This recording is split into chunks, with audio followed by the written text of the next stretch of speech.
Good morning. I am your physics teacher, 8th standard physics. Heat lesson பார்த்துட்ருக்கோம்.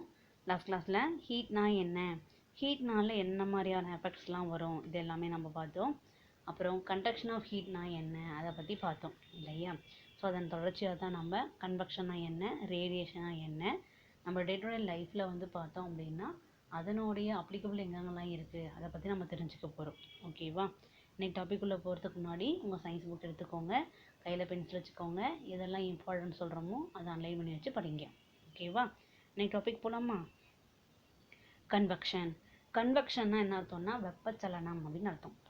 வெப்பச்சலனம், சரியா. இதை வந்து ஈஸியாக ஒரு ஆக்டிவிட்டி மூலயமா நம்ம உங்களுக்கு ஈஸியாக எக்ஸ்பிளைன் பண்ண முடியும். ஆர்டினரியாக நம்ம வந்து ஹாட் வாட்டர் வைப்போம் இல்லையா, ஒரு பாத்திரம் தண்ணி ஊற்றி வச்சு சூடுபடுத்தும் இல்லையா, அதை நீங்கள் கவனிச்சிங்கனாவே போதும். இந்த ஆக்டிவிட்டி மூலயமா கன்வெக்ஷன் என்ன நம்ம தெரிஞ்சுக்கலாம். கவனிங்க.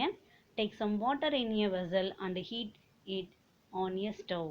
சரியா. ஸ்டவ்வில் வந்து பார்த்தோம்னா ஒரு வெசலில் தண்ணி ஊற்றி வச்சுருங்க, ஸ்டவ் ஆன் பண்ணிக்கோங்க. ஓகேவா. Touch the surface of the water, it will be cold. சரியா. தண்ணியை தொட்டு பார்த்தீங்க அப்படின்னா கோல்டாக தான் இருக்கும் இல்லையா. Touch it after some time, it will be hot now. இல்லையா. கொஞ்ச நேரங்கள் தொட்டு பார்க்கும்போது அது சூடாக இருக்குது இல்லையா. ஆமாம், நம்ம ஹீட் எனர்ஜி கொடுக்குறோம் அதனால சூடாகும் நீங்கள் சொல்வீங்க. ஆமாவா இல்லையா. கரெக்டு. ஆனால் நம்ம பாட்டமில் தான் நம்ம ஹீட் எனர்ஜி கொடுக்குறோம், சரியா. ஆனால் தண்ணியோட மேற்பரப்புலேயே நம்மளுக்கு சூடாகுது. அதுதான் நம்ம என்னென்னு பார்க்க போகிறோம். ஓகேவா. How did the heat which was supplied at the bottom reach the top. ஓகேவா.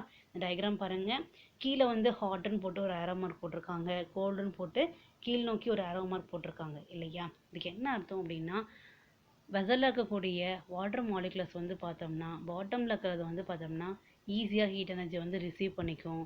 அது என்ன ஆகும்னாக்கா மேலே போகும். மேலே கூடிய கோல்டாக இருக்கக்கூடிய வாட்டர் மாலிகுலர்ஸ் வந்து கீழ் நோக்கி வந்து அதுவும் ஹீட் ஆகும். இந்த ப்ராசஸ் தான் நம்ம வந்து தண்ணி வந்து சூடுபடுத்தும் போது கீழேருந்து இந்த பபுள்ஸ்லாம் மேலே வரது பார்த்துருப்பீங்க, குட்டி குட்டி பபுள்ஸ்லாம் மேலே வரது பார்த்துருப்பீங்க. அதுதான் கன்வெக்ஷன். ஓகேவா. கவனிங்க. When water is a vessel is heated, water molecules at the bottom receive heat energy and move upward. சரியா. இப்போ பாத்திரத்துக்குள்ளே இருக்கக்கூடிய பாட்டமில் கூடிய வாட்டர் மாலிகுலர்ஸ் எல்லாமே ஹீட் எனர்ஜியை ரிசீவ் பண்ணிக்கிட்டு மேல் நோக்கி போகுது. ஓகேவா. Then the molecules at the top comes down and get heat. சரியா. அதே மேலே கூடிய மாலிகுலர்ஸ் வந்து கீழ் நோக்கி வருது, அதுவும் ஹீட் ஆகுது. ஓகேவா. This kind of heat transfer is known as convection. இந்த மாதிரியான ஹீட் ட்ரான்ஸ்ஃபருக்கு என்ன பேர் சொல்கிறாங்கன்னா கன்வெக்ஷன் அப்படின்னு சொல்கிறாங்க. சரியா. This is how air is the atmosphere is also heated. சரியா. நம்ம சுற்றி இருக்கக்கூடிய அட்மாஸ்பியர் கூடிய ஏரும் இந்த மெத்தட் மூலயமா தான் ஹீட் ஆகுது அப்படின்னு நம்ம சொல்கிறோம். சரியா. Thus the form of heat energy transferred from place to high temperature to place of low temperature by the actual momentum of molecules is called convection. சரியா. இப்போ சாதாரணமாக ஹீட் எனர்ஜி வந்து பார்த்தோம்னா ஹை டெம்பரேச்சர்லேருந்து லோ டெம்பரேச்சருக்கு போகும்போது ஆக்சுவல் மூமெண்டம் ஆஃப் மாலிகுல்ஸ் வந்து இருக்கிறதுனால தான் நம்ம அதை கன்வெக்ஷன் சொல்கிறோம். சரியா. அதாவது மூலக்கூறுகளுடைய இயக்கம் தான் ஆக்சுவல் மூமெண்டம் ஆஃப் மாலிகுல்ஸ் அப்படின்னு சொல்கிறோம். சரியா. இங்கே நம்ம சொன்னோம் இல்லையா, மாலிகுலர்ஸ் வந்துட்டு அப் அண்ட் டவுன் போகுதுன்னு சொன்னோம் இல்லையா, அதுதான் ஆக்சுவல் மூமெண்டம் ஆஃப் மாலிகுல்ஸ் அப்படின்னு நம்ம சொல்கிறோம். ஓகேவா.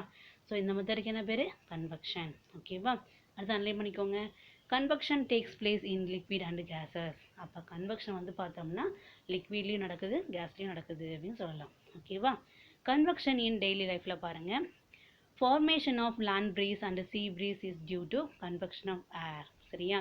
நம்ம பீச்சுக்கு போகிறோம் இல்லையா, எதுக்காக பீச்சுக்கு போகிறோம் அப்படின்னாக்க சில்லுன்னு காற்று வாங்கிறதுக்கு நம்ம சொல்லுவோம் இல்லையா. அந்த சில்லுன்னு காற்று கடல் காற்று வந்து பார்த்தோம் அப்படின்னா நிலத்தை நோக்கி வீசுறதும் நிலக்காற்று கடல் நோக்கி வீசுறது தான் நம்ம லேண்ட் ப்ரீஸ் அண்ட் சீ ப்ரீஸ்ன்னு சொல்கிறோம். ஓகேவா.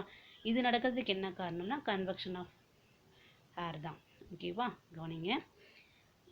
wind flow from one region to another region by convection. அதே மாதிரி தான் காற்று ஒரு இடத்துலேருந்து இன்னொரு இடத்துக்கு போகுது, காற்று வீசுது, அதுக்கு என்ன காரணம்னா இந்த கன்வெக்ஷன் தான். சரியா. In hot air balloons heat is transferred by convection and so the balloon rises. சரியா. அப்போ ஹாட்டர் பலூன்லாம் மேலே பறக்குது அப்படின்னா அதுக்கு என்ன காரணம்னா இந்த கன்வெக்ஷன் தான். ஓகேவா. அப்போ நம்ம ஹீட் எனர்ஜி கொடுக்கும்போது அதில் கூடிய மாலிகுலர்ஸ் எல்லாம் என்ன ஆகும்னா ஹீட் ஆகிட்டு லைட் ஆகிட்டு மேலே வந்து போகும். அதனால தான் வாட்டர் பலூன் வந்து மேல் நோக்கி பறக்குது அப்படின்னு நம்ம சொல்கிறோம். சரியா. அடுத்தது இன் refrigerator cool air moves downwards and replace the hot air because of convection. ஃப்ரிட்ஜ்லேயும் வந்து பார்த்தோம்னா கூலாக இருக்கிற ஏர் வந்துட்டு கீழ் நோக்கி வருது. இப்போ மேலே இருக்கிறது வந்து பார்த்தோம்னா ரீப்ளேஸ் ஆகுது. இதுக்கு என்ன காரணம்னா கன்வெக்ஷன் தான் அப்படின்னு சொல்கிறோம். சரியா? அடுத்தது ரேடியேஷன்னா என்னன்னு பார்க்கலாம். ரேடியேஷனா என்னன்னு பார்த்தோம்னா வெப்ப கதிர்வீச்சு அப்படின்னு நம்ம சொல்கிறோம். வெப்ப கதிர்வீச்சு. ஓகேவா? கவனிங்க. Radiation is the third form of heat transfer. அப்போ வந்து ஹீட் ட்ரான்ஸ்ஃபரில் வந்து பார்த்தோம்னா இது தேர்ட் ஃபார்ம்னு சொல்கிறோம். First form conduction, second form convection, third form என்னது radiation. ஓகேவா? by conduction heat is transferred through solid. இல்லையா? solid நடக்கக்கூடியது conduction. by convection heat is transferred through liquid and gas. இல்லையா? அதே மாதிரி liquidலையும் gasலையும் நடக்கக்கூடியது convection. but by radiation heat can be transferred through empty space even to vacuum. அப்போ vacuumல வந்து பார்த்தோம்னா heat transfer ஆகுது அப்படின்னா அதுக்கு என்ன காரணம்னா ரேடியேஷன் தான். ஓகேவா? அலைன் பண்ணிக்கோங்க பார்க்கலாம். Heat energy from the sun reach the earth by this form of heat transfer. அப்போ சூரியன்லேருந்து பூமிக்கு நம்மளுக்கு வெப்பம் வருதுன்னா அதுக்கு என்ன காரணம்னா இந்த ரேடியேஷன் தான். ஓகேவா? அலைன் பண்ணிக்கோங்க. Radiation is defined as the way of heat transferred from one place to another in the form of electromagnetic waves. சரியா? எலக்ட்ரோமேக்னெட்டிக் வேவ்ஸ்னா மின்காந்த அலைகள் அப்படின்னு சொல்கிறோம். இதன் காரணமாக தான் நம்மளுக்கு ஹீட் எனர்ஜி வந்து பார்த்தோம்னா ஒரு பிளேஸ்லேருந்து இன்னொரு பிளேஸுக்கு எந்த ஒரு டிரான்ஸ்ஃபரும் இல்லாமல் டைரெக்டாக நம்மளுக்கு போகிறதுனால தான் இது நம்ம ரேடியேஷன் அப்படின்னு நம்ம சொல்கிறோம். ஓகேவா? மார்க் பண்ணிக்கோங்க. அடுத்தது ரேடியேஷன் இன் டெய்லி லைஃப். நம்ம டே டு டே லைஃப்பில் எங்கெங்கெல்லாம் ரேடியேஷன் இருக்குன்னு பார்க்கலாம். Heat energy from sun reaches the earth by radiation. ஓகேவா? அடுத்தது while standing near fire we feel the heat which is transferred as radiation. சரியா? நெருப்பு எரிஞ்சிட்டு இருக்கு, அதை பக்கத்தில் போய் நம்ம நிற்கிறோம் அப்படின்னா அந்த ஹீட் எனர்ஜி நம்மளால உணர முடியுது. இதுக்கு என்ன காரணம்னா ரேடியேஷன் தான். சரியா? அடுத்தது black surface absorb heat radiation. இல்லையா? எப்பயுமே கருப்பாக இருக்கக்கூடிய பகுதி வந்து பார்த்தோம்னா வெப்பத்தை வந்து அப்சர்வ் பண்ணணும் அப்படின்னு சொல்கிறோம். ஹீட் எனர்ஜி வந்து அப்சர்வ் பண்ணணும்னு சொல்கிறோம். So that the bottom of the cooking வேசஸ் ஆர் பெயிண்டட் பிளாக். அதனால தான் நம்ம சமைக்கக்கூடிய பாத்திரத்தினுடைய அடிப்பகுதி வந்து பார்த்தோம்னா கருமை நிறம் பூசப்பட்டிருக்கும் அப்படின்னு சொல்கிறோம். சரியா? அடுத்து பாருங்க. White colour reflect heat radiation. அதுவே வெள்ளை கலர் இருக்கு இல்லையா, அது என்ன பண்ணுவோம்னா ஹீட்டை வந்து ரிஃப்ளெக்ட் பண்ணும் அப்படின்னு சொல்கிறோம். That's why we are advised to wear white cloth during summer. அதனால தான் சம்மர் காலத்தில் வந்து பார்த்தோம் அப்படின்னா நம்ம ஒயிட் ட்ரெஸ், அதாவது பருத்தி ஆடையை வந்து அணியணும் அப்படின்னு சொல்கிறோம். காட்டன் கிளாத்தும் இருக்கக்கூடியது வந்து அணியணும் அப்படின்னு நம்ம சொல்கிறோம். சரியா? அடுத்து பாருங்க. டூ யூ நோ பாருங்க. Heat transferred by radiation is visible to our eye. இல்லையா? ஹீட் ரேடியேஷன் ஆகிறத நம்மளால கண்ணால் பார்க்க முடியும். எப்போ அப்படின்னு பார்த்தோம்னா when a substance is heated to 500 degrees Celsius the radiation begins to become visible to the eye as a dull red glow and it is seen as warmth by the skin. Further heating rapidly increases the amount of radiation and is perceived color becomes orange, yellow and finally white. சரியா? நம்ம heat energy கொடுக்க first என்ன ஆகும்னா டல்லாக எரியக்கூடிய அந்த red colour வந்து பார்த்தோம் அப்படின்னா என்ன ஆகும்னா நம்ம அந்த வெப்பத்தை வந்து நம்மளால உணர முடியும். இல்லையா?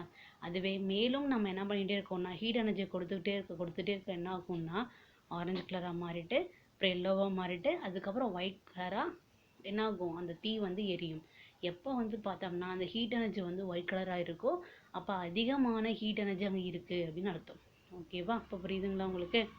அடுத்தது கலோரிமெட்ரினா என்ன அப்படின்னு பார்க்கணும். சரியா? அதாவது வெப்பத்தை அளக்கக்கூடிய அளவு முறை தான் நம்ம கலோரிமெட்ரி அப்படின்னு நம்ம சொல்கிறோம். ஓகேவா? கவனிங்க. we studied about the effect of heat energy when heat is supplied to substance physical change takes place in them. இல்லையா? நம்ம ஏற்கனவே சொன்னோம் ஹீட் எனர்ஜியோட எஃபெக்ட்ஸ் பற்றி நம்ம படிச்சிருக்கோம். அப்போ ஹீட் எனர்ஜி வந்து பார்த்தோம் அப்படின்னா ஒரு சப்ஸ்டன்ஸோடைய ஃபிசிக்கல் சேஞ்சஸே ஏற்படுத்துது அப்படின்னு நம்ம சொன்னோம். இல்லையா? கவனிங்க. Solid form of water is changed to liquid form. இல்லையா? இப்போ வந்து ஐஸ் கியூப் எடுத்துக்கிறீங்க, அதை ஹீட் பண்ணோம்னா லிக்விட் ஸ்டேஜாக இருக்கக்கூடிய என்ன வந்துடுது, வாட்டருக்கு வந்துடுது. இல்லையா? And liquid form of water is changed to gaseous form.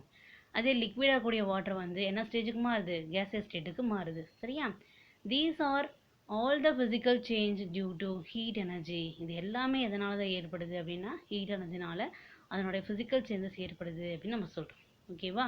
Similarly heat energy produced chemical change also. எப்படி ஹீட் எனர்ஜியை சேஞ்ச் பண்ணுதோ அதே மாதிரியே கெமிக்கல் எனர்ஜியும் கெமிக்கல் சேஞ்சஸும் நடக்குது அப்படின்னு நம்ம சொல்கிறோம். சரியா? அலைன் பண்ணிக்கோங்க. To know more about the physical and chemical changes that takes place in substance, we need to measure the amount of heat involved. அப்போ ஒரு சப்ஸ்டன்ஸில் வந்து பார்த்தோம்னா எந்த அளவுக்கு வந்து ஃபிசிக்கல் அண்ட் கெமிக்கல் சேஞ்சஸ் நடக்குது அப்படின்னு நம்ம தெரிஞ்சுக்கணும் அப்படின்னா அந்த இடத்துல எவ்வளவு ஹீட் எனர்ஜி வந்துட்டு இருக்கு, இன்வால்வ் ஆகிருக்கு அப்படின்னு நம்ம தெரிஞ்சுக்கிறோம். சரியா? அலைன் பண்ணிக்கோங்க. The technique used to measure the amount of heat involved in a physical or a chemical process is known as calorimetry. சரியா? ஒரு சப்ஸ்டன்ஸில் இருக்கக்கூடிய ஹீட் எனர்ஜியை வந்து நம்ம வந்து எவ்வளோ ஹீட் எனர்ஜி வந்து இன்வால்வ் ஆகிருக்கு அப்படின்னு மெஷர் பண்ணக்கூடிய டெக்னிக் பேர் தான் என்னது? கலோரிமெட்ரி அப்படின்னு நம்ம சொல்கிறோம். அலைன் பண்ணிக்கோங்க. The technique used to measure the amount of heat involved in a physical or a chemical process is known as calorimetry. ஓகேவா? நெக்ஸ்ட் பாருங்க. டெம்பரேச்சர்னா என்ன அதை பற்றி நம்ம தெரிஞ்சுக்கலாம். நம்ம சின்ன கிளாஸில் படித்தது தான். Temperature is a physical quantity which express whether and object is hot or cold. இல்லையா? ஒரு ஆப்ஜெக்ட் வந்து ஹாட் ஆப்ஜெக்டா இல்லை கோல்டு ஆப்ஜெக்டான்னு சொல்கிறது தான் டெம்பரேச்சர் அப்படின்னு நம்ம சொன்னோம். சரியா? It is measured with the help of thermometer. நம்ம தெர்மோமீட்டர் மூலயமா மெஷர் பண்ணிக்கலாம். இதை நம்ம சின்ன கிளாஸ்லேயே படித்தது தான். இல்லையா? There are 3 scales to measure the temperature. Align பண்ணிக்கோங்க. Celsius scale, Fahrenheit scale, Kelvin scale. இல்லையா? Among these 3 scales, Kelvin scale is the most commonly used one. You will study about this elaborately in standard 9th. இல்லையா? இதனோட எலாபரேட்டாக எங்கே படிப்போம்னாக்க அடுத்த class நம்ம இன்னும் கொஞ்சம் டீப்பாக படிப்போம். சரியா? நெக்ஸ்ட் பாருங்கள். Unit of heat. ஹீட்டோட யூனிட்னா என்ன அதை பற்றி நம்ம தெரிஞ்சுக்கலாம்.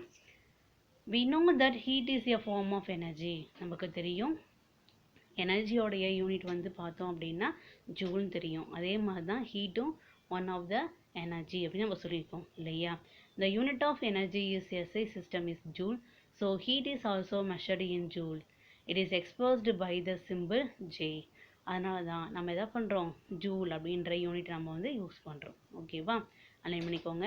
த most commonly used unit of heat is calorie. அதே மாதிரி பொதுவாக நம்ம ஹீட்டை மெஷர் பண்ணக்கூடிய யூனிட் வந்து பார்த்தோம்னா கலோரி. ஓகேவா? அலைன் பண்ணிக்கோங்க. 1 calorie is the amount of heat energy required to raise temperature of 1 gram of water through 1 degree Celsius. சரியா? அதாவது நம்ம எடுத்துக்கூடிய 1 கிராம் ஆஃப் வாட்டர் வந்து 1 டிகிரி செல்சியஸ் வரைக்கும் நம்ம ஹீட் பண்ணுறோம் அப்படின்னா நம்ம கொடுக்கக்கூடிய அந்த ஹீட் எனர்ஜி தான் நம்ம என்ன சொல்கிறோம்? 1 கலோரி அப்படின்னு சொல்கிறோம். சரியா? The relation between calorie and joule is given as 1 calorie equal to 4.186 joule. இதை அலைன் பண்ணிக்கோங்க. 1 கலோரி ஈக்குவல் டு 4.186 ஜூல் அப்படின்னு நம்ம சொல்கிறோம். ஓகேவா? அடுத்து do you know பாருங்க. the amount of energy his food items is measured by the unit kilocalorie. அதுவே நம்ம சாப்பிடக்கூடிய ஐட்டம்ஸில் வந்து பார்த்தோம்னா கிலோ கலோரியில் மெஷர் பண்ணியிருப்பாங்க. அப்போ 1 கலோரி வந்து பார்த்தோம்னா 4.2ன்னு எடுத்துக்கலாம். அப்போது 1 கிலோ கலோரி எவ்வளோவா இருக்கும்? 1000ஆல் மல்டிப்ளை பண்ண போகிறோம். அவ்வளோதான். அப்போ எவ்வளோ கிடைக்கும்? 4200 ஜூல். இது வந்து அப்ராக்சிமேட்டாக தான் நம்ம சொல்கிறோம். ஓகேவா? அலைன் பண்ணிக்கோங்க. 1 கலோரினா என்னன்னு தெரிஞ்சுக்கணும். 1 கிலோ கலோரினா என்னன்னு நம்ம தெரிஞ்சுக்கணும். ஓகேவா? Important. 1 kilo calorie equal to 4200 joule அப்படின்னு நம்ம சொல்கிறோம். ஓகேவா? ஸோ இன்றைக்கி இந்த செக்ஷனில் நாம் கன்வெக்ஷனா என்ன, ரேடியேஷனா என்ன, நம்ம டே டு டே லைஃப்பில் எங்கெங்கெல்லாம் அப்ளிகல் ஆகும்னு தெரிஞ்சுக்கிட்டோம். கலோரிமெட்ரி பற்றி தெரிஞ்சுக்கிட்டோம். டெம்பரேச்சர் எப்படி மெஷர் பண்ணுறோன்னு தெரிஞ்சுக்கிட்டோம். அதனோட யூனிட் எப்படி மெஷர் பண்ணணும்னு தெரிஞ்சுக்கிட்டோம். இல்லையா? 1 கலோரிக் வேல்யூ என்ன, 1 கிலோ கலோரிக் வேல்யூ என்ன நம்ம தெரிஞ்சுக்கிட்டோம். இல்லையா? நெக்ஸ்ட் கிளாஸில் வந்து பார்த்தோம் அப்படின்னா ஹீட் கெப்பாசிட்டி பற்றி படிக்க போகிறோம். ஓகேவா?